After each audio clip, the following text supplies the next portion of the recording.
students. My name is Dr. Marilat Afolabi from Faculty of Education, Science Education Department. The topic for today is Psychological Theories of Integrated Science from EDU754 Integrated Science Method. Enjoy your lesson.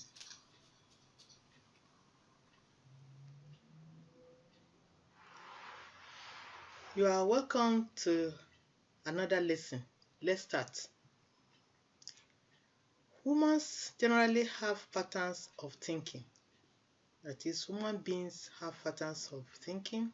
The way you think is different from the way I think. How do these patterns expand to include new ones? And how are concepts formed in human beings? These are the questions to be answered. Various cognitive psychologists such as David Hossobel, Jerome Bruner, Robert Gagné, Jean Piaget, and many others have provided answers to these questions on how human beings learn.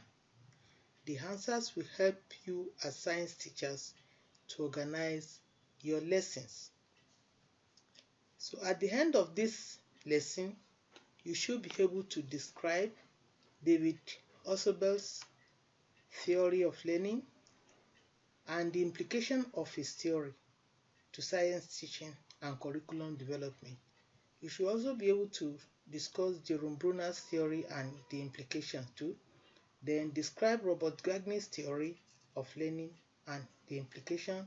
And lastly, describe the Jean Piaget's theory of learning science and discuss the implications of the theory to science teaching. David Hossobel, in his theories, stresses the value of prior knowledge. What do we mean by prior knowledge? Prior knowledge means the knowledge the student is bringing into the new lesson. I will not say into the class, into new lesson. Maybe you have taught that student something before and now you want to teach him another concept. The knowledge he is bringing in is referred to as a prior knowledge. David Hossobel also distinguishes between rote learning and meaningful learning. And what is rote learning? Rote learning is learning by memorization. Maybe you just teach the students and what he's able to do is to memorize and commit the learning to just rote learning. And meaningful learning is type of learning that when you ask the students afterwards, he's able to produce and explain what you have taught him. And this Hossobel is now able to distinguish between the two. He pointed out that meaningful learning occurs when there is appropriate link between prior knowledge and how a new learning task. That is, there must be link between the prior knowledge and the new learning task. If the prior knowledge, that if what you taught the student before is now connected and related to the new task, then there will be meaningful learning. And that is exactly what he said. When there is no such interaction between the prior knowledge, then you have rote learning, because the student will just cram what you have given to him and he will just send it back to you when you ask him, which means there's no meaningful learning. That was what Hossobel discovered in his theory. Then he also talked about subsumers and advanced organizers. He talked about subsumers and advanced organizers. He said that they are learners, cognitive structures that link new knowledge with the previous knowledge and makes learning meaningful. That is, if you have a subsumer and you have advanced organizer as learners, the link between the new knowledge with the previous one makes the learning meaningful. Some of the subsumers in your class, when they come with something that they know, immediately you teach them a new thing, they understand it.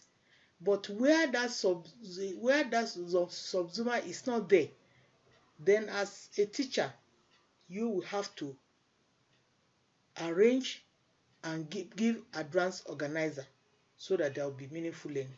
And that is the advocate of Oxobel. He advocated that, Oxobel advocates that for introduction of advanced organizers where there is where subsumers are absent. When subsumer is absent, it's your responsibility as a teacher to organize advanced organizers so that the learning will be meaningful. What are the implications of this theory to the teaching and learning of science, especially integrated science in our schools? Well, the implication is that the teacher must be sure that there is previous knowledge. Previous knowledge is what we refer to as a prior knowledge, and that before you can teach as a teacher, you must be sure that your student is ready. The student must be ready before you can teach. Then your teaching, that is the curriculum that you are going to use, must be in sequential order. The curriculum must be sequential, that is from simple to complex or from known to unknown, so that when it is sequential, your teaching must also be sequential. Of course, when you have curriculum that is sequential, the teaching must also be sequential, and learner must be ready before you teach. He talk about the implication again is that the expository method should be used. That is from his own advocacy, that expository method should be used. Expository methods is just like a lecture method where you teach your student, because he said he discovered that discovery method wastes time, which is true. But discovery methods has its own serious and many advantages. So that is the implication of a Oxobel theory of learning. Then we have another psychologist of learning, which is Jerome Bruner. In his own case, he introduced the concept of learning by discovery. You can see the difference now. Oxobel is again discovery, although not totally, but Bruner is advocating for discovery method. He introduced the concept of learning by discovery, and he believed that learning by discovery begins when a science teacher purposely creates problem and presents the problem to the student by introducing some inconsistencies among sources of information which are given in the process of instruction. When you are teaching your student, you give them some problems to solve, and you are not consistent with what you are giving him, of course he will have to think. He will have to think seriously how to go about getting information and answering your question or solving the problem. And that's the discovery method that Bruner is advocating for. In his theory, learning is through discovery, because he said discovery hates memory. Discovery hates problem solving. And there are two forms of discovery. He said one is assimilation, another one is accommodation. Assimilation occurs when a student spontaneously recognizes a new situation that is familiar with to the one in his existing structure of knowledge and easily assimilate it. What that means is that when you give a student a problem and is able to understand it and assimilate it, it means he has pre-knowledge, is familiar with that concept. When he's familiar with a situation, of course, immediately you post that situation to him, he's able to assimilate it because he knows the problem before, or he has seen it before, he's familiar with it. That is discovery method. That is assimilation in discovery method. Then accommodation is the second one. This occurs when a new situation is incompatible to the existing structure of knowledge. The existing structure of knowledge is there, but the new one you are giving to him is not compatible with the one he has before. So he has to accommodate the new one, the new situation. And that is when he's accommodating the new situation, it's a form of discovery. And that is what Brunner is advocating for. He mentioned too that there are types of human activity for learning. There are 3 types of them: the enactive, iconic, and symbolic. So those are the 3 that he said about human activities for learning, the types of human activities for learning. The child needs experience at all these 3 levels. The child will need experience because the experience here is to make the child to manipulate the learning materials, either directly or indirectly. At enactive stage, the child manipulates the learning materials directly. At iconic stage, the child deals with mental images of objects but could not manipulate the object directly. He will get some objects and he will now use mental images. He will think of it that this object looks like this. So he uses mental images to, to understand and to manipulate the object, even though the object is not given to him directly. And in symbolic stage, the child uses language to express the object. He will use the language to express the object. The text provides experiences at only the 2 most sophisticated levels. You can see that Brunner has a way of making children or learners to discover things by themselves. You give them learning materials either directly or indirectly and allow that child to manipulate and discover whatever is there. Then the implication of Brunner's learning experience or discovery is that teachers should emphasize the importance of ideas, relationship. The teacher should create problems that make students to think and find solutions to the problem. The teacher should encourage discovery learning. The teacher should encourage students to make inductive guesses. Another psychologist we are going to consider here is Robert Gagné. In his own discovery or in his own theory, he said his theory is referred to as Gagné theory of learning. The theory says that learning of a new concept depends on the mastery of prerequisite concepts. When you have a concept before coming to the class or coming for another lesson, your learning of new concepts will depend on the one you have known before. In other words, he is also talking about previous knowledge. That is, previous knowledge determines what further learning may take place. In his theory, the materials meant for learning must be sequentially structured. He's talking about the structure of the learning concept. It must be sequential, and that he emphasized the importance of task analysis of instructional objectives. He believes in the task analysis of the concept, skills, and knowledge to be taught.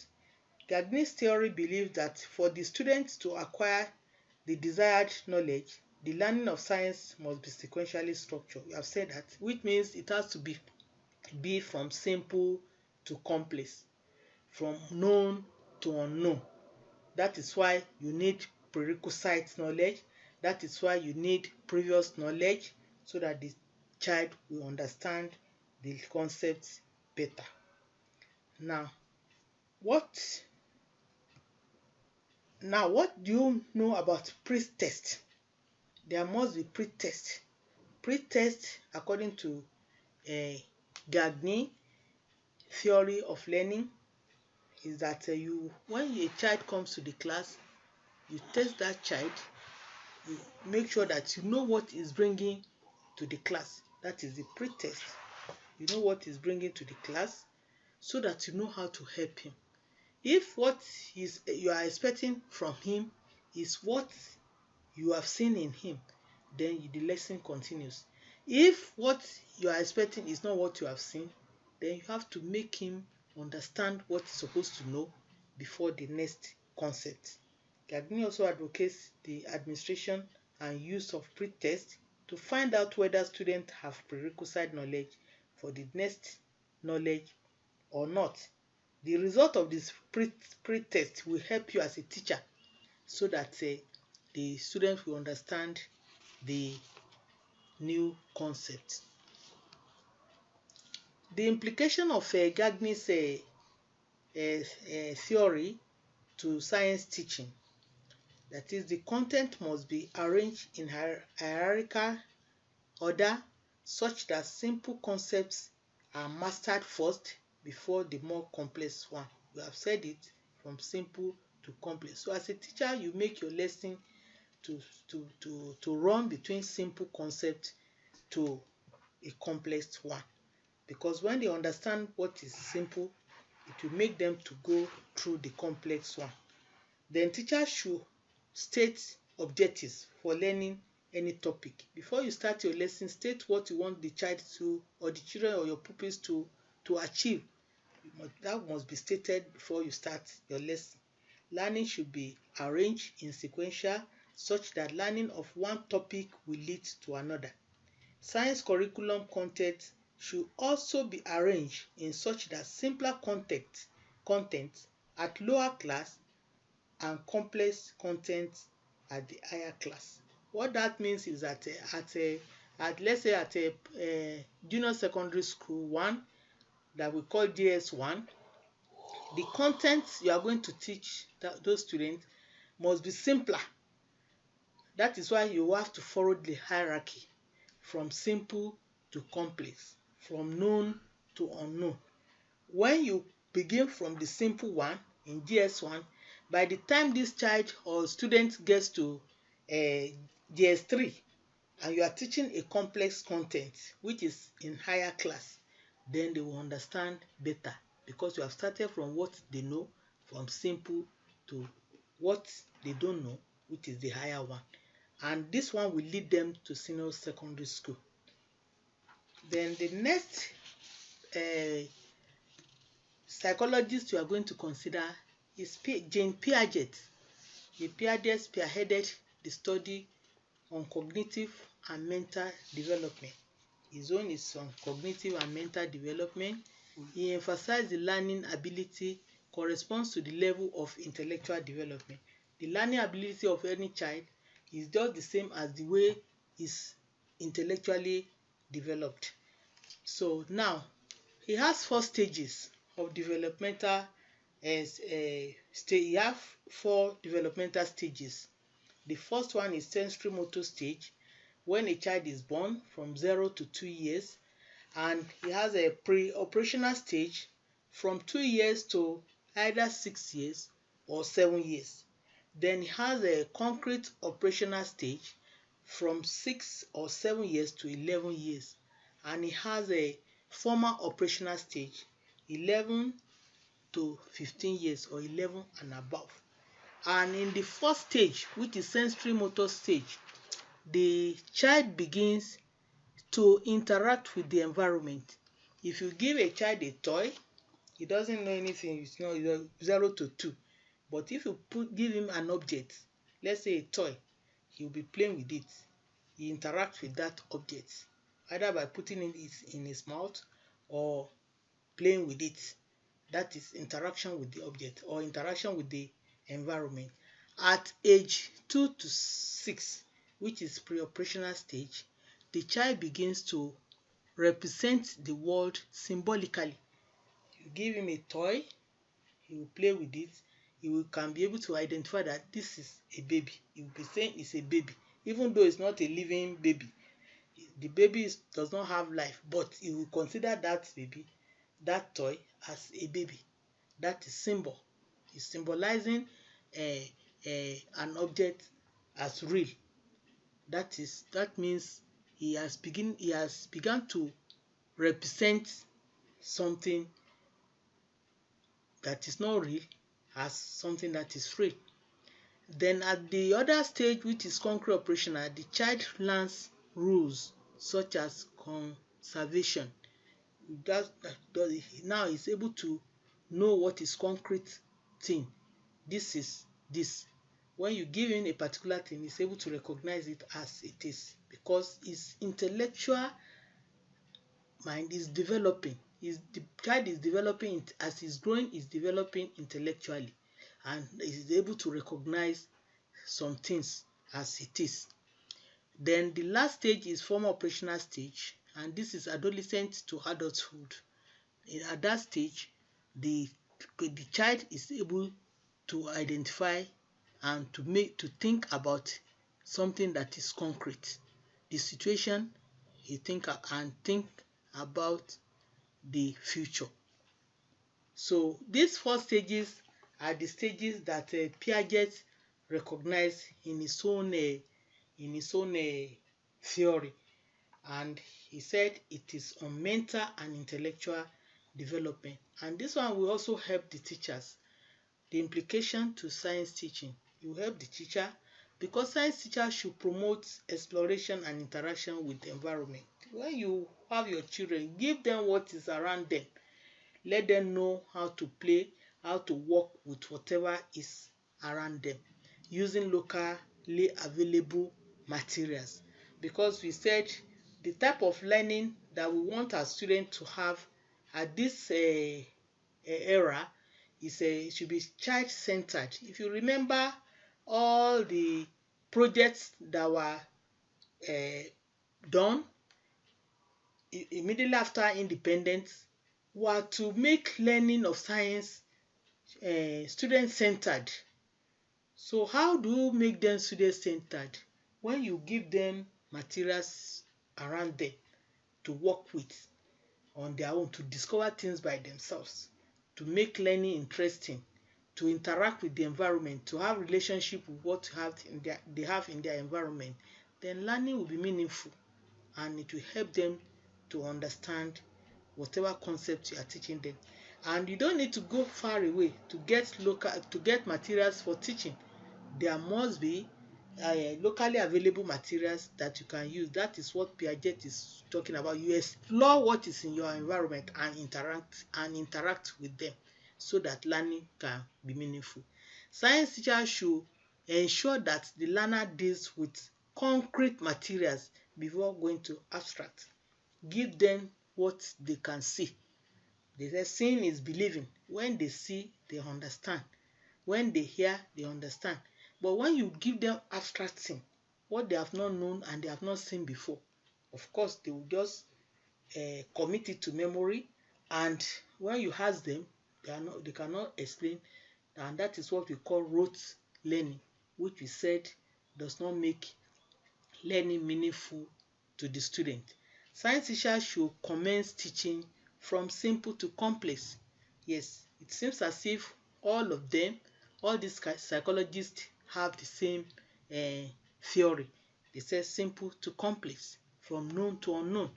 Present new ideas and knowledge at the level consistent with the child's present state of development, thinking and language.